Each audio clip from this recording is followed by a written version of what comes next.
मुंबई के विलेपार्ले वेस्ट में शफी मेंशन नाम की इस बिल्डिंग के रहवासी अपने हाथों में बैनर लिए सरकार से अपने आशियाने की हिफाजत की मांग कर रहे हैं। अपने हाथों में बैनर लिए शांतिपूर्वक ये रहवासी सरकार से इस बात की मांग कर रहे हैं कि बारिश के दिनों में उनकी इमारत को खाली न कराएं। कहा जा रहा है कि आसपास के इलाके कुछ बिल्डर डेवलप कर रहे हैं और उनकी नज़र उनकी इस बिल्डिंग पर है। वह इस कोशिश में लगे हुए हैं कि इस बिल्डिंग को धोखादायक यानी खतरनाक बिल्डिंग बताकर इसे भी उनके डेवलपमेंट के प्रोजेक्ट में शामिल कर लें।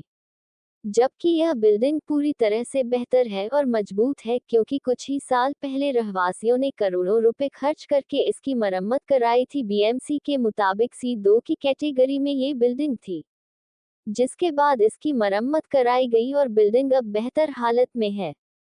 हाल ही में बीएमसी ने इस इमारत का लाइट पानी बंद करने की नोटिस दी, जिसके बाद रहवासियों ने कोर्ट का रास्ता अपनाया, जहां कोर्ट ने इस पर रोक लगाते हुए बीएमसी से जवाब तलब किया है।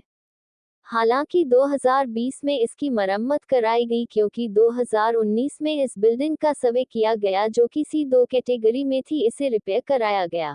इस तरह से प्रोटेस्ट कर रहे हैं, क्या वजह है, इसके बारे में तफसील से बताइए। सर, हमारा प्रोटेस्ट करने का रीज़न ये है कि हमारी बिल्डिंग बहुत स्ट्रांग है। टाइम टू टाइम हम लोग इसको रिपेयरिंग करते रहते, सब लीगल लॉज फॉलो करते।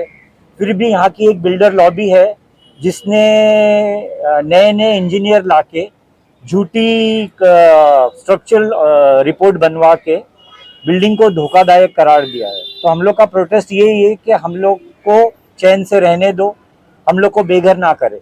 हमारे साथ नाइंसाफी हो रही है। बिल्डिंग जो है तो बिल्डिंग भी सही कंडीशन में, इतनी खराब हम लोग ने अभी 1-2 साल पहले रिपेयर कराया है, और जबकि हमारी बिल्डिंग पूरी तरीके से मजबूत है, जिसको कि कुछ हुआ नहीं है, लेकिन फिर भी ये लोग हमारे को 7 दिन का खाली करने का नोटिस भेजे और कि बिल्डिंग खाली कर दो, पानी कट कर देंगे, ये कर देंगे। इसलिए हमको कोर्ट में जाना पड़ा, और हम लोग ये गुजारिश करते कि हमारी बिल्डिंग को बचाओ और हम लोगों को घर के रहने के लिए। और हमारी मांग यही है कि हमको घर के बदले हमारा घर चाहिए, हमको बेघर ना करे। आप लोगों ने मुख्य मांग क्या रखी है? क्योंकि बिल्डर अगर आता है रीडेवलपमेंट नाम के आ रहा है, तो आप लोग रीडेवलपमेंट के साथ में आप लोगों की मुख्य मांगे क्या क्या है, मतलब आप क्या चाहते हैं? सर, हम लोग रीडेवलपमेंट के खिलाफ नहीं है, लेकिन अगर ये बेघर करने देखेंगे तो ये गलत है ना। हम जाए कहाँ?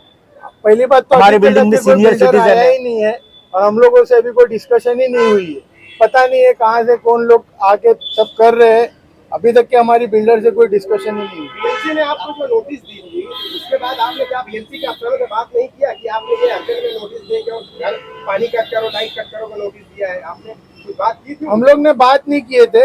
पराग अलवानी साहब ने हमारे को एक लेटर दिया था, वो लेटर हमने जाके बीएमसी में सबमिट किए कि उन्होंने ये लिख के दिया था, जब इलेक्शन का दौर था उन्होंने ये लिख के दिया था कि आप लोग ये बिल्डिंग पे कोई अभी फिलहाल एक्शन ना ले, इनको रहने दिया जाए उस वजह, और ये बिल्डिंग इतनी खराब कंडीशन में है नहीं। और फिर उन्होंने कहा कि आप प्रोसीजर जो होता है उसको फॉलो करो, ऑडिट वगैरह करा के अपनी रिपोर्ट सबमिट करो। तो हम लोगों ने ऑडिट करा के अपनी रिपोर्ट सबमिट की है।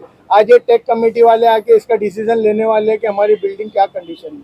तो हम ये चाहते हैं कि लोग अच्छे से हमारे को सही रिपोर्ट दे कि हमारी बिल्डिंग सही है, किसी प्रेशर में आके कोई गलत रिपोर्ट ना दे हमारे। सर, क्या है बता दीजिए। मेरा नाम फजल है, सैयद फजल। आपका नाम सर? मेरा नाम है जहीर खान। सर, मुंबई में ऐसी बहुत बिल्डिंग है जो वर्स्ट कंडीशन में है, लेकिन आप चाहे तो देख सकते हैं हमारी बिल्डिंग का कंडीशन, ये कहीं से भी धोखादायक नहीं है। और इसको डाइफ्लेटेड कंडीशन टर्म दिया गया है किस बेस पे? हम इतने साल से रह रहे, कहीं पे कोई पत्थर, कोई ईंट, कोई खिड़की, कोई चीज़ कहीं किसी के ऊपर गिरी नहीं। आज तक कोई ऐसा इंसिडेंट हुआ ही नहीं, ना कोई ऐसा एक्सीडेंट हुआ। फिर भी ये बिल्डिंग को धोखादायक करार दे रहे हैं लोग, और इनका एक ही मकसद है कि हमको बेघर करना, क्योंकि ये जो लोकेशन है ये मेन लोकेशन है।